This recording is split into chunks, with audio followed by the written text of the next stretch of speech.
قدرمنو نن در سره په دې ویډیو کې د پښتو د یو پخوانی اداکار منظور خان چې په ډرامو کې د سلطان شاه په نوم مشهورو د هغه د ژوند سپټ رازونه او حقیقتونه شریکوم چې نن سبا هغه څنګه ژوند تیروي او ډرامو ته څنګه راغلی او څنګه یې بیرته ډرامې پرېښودې. ویډیو تر اخره وګورئ او زموږ چینل پښتو پوسټ هم سبسکرایب کړئ چې په راتلونکي کې تاسو زموږ د هرې نوې ویډیو نه خبر وساتل شئ. دوستانو هسې خو د پښتو ډرامو په سکرین او ټي وي باندې بېشمېره نومونه تیر شوي دي، خو څه نومونه داسې هم دي چې خلک یې اوس هم یادوي او د هغوی کردارونه اوس هم ژوندي دي. په دغه کردارونو کې یو کردار د منظور خان و چې د سلطان شاه په نوم باندې هم مشهور و. منظور خان چې په لسګونه ټي وي او سی ډي ډرامو کې کار کړی او ورسره په فلمونو کې هم کار کړی، خو د ټولو نه مشهوره ډراما چې هغه یې د کامیابۍ تر حده ورسو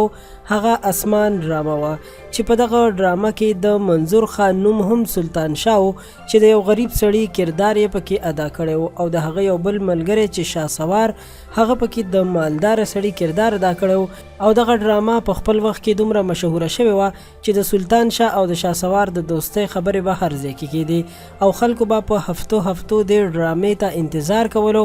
حتی چې خلکو نه د دوی اصلي نومونه هم هیر شوي وو.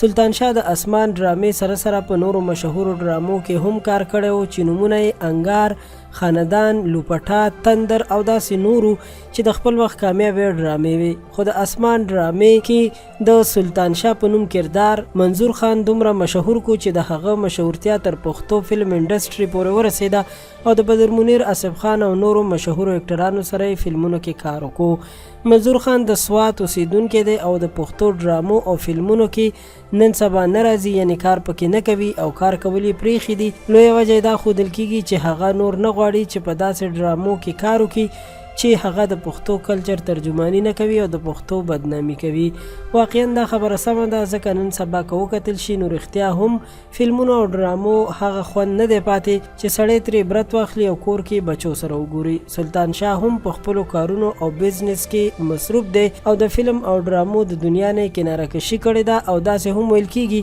چې هغه په سوات کې ژوند تیروي او خپل کاروبار کوي. قدرمنو د منظور خان یعنی سلطان شاه باره کې د معلومات هم دومره. امید لرم چې ستاسو به ویډیو خوښه شوې وي.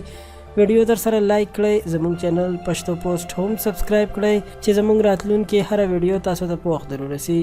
ډیره مننه.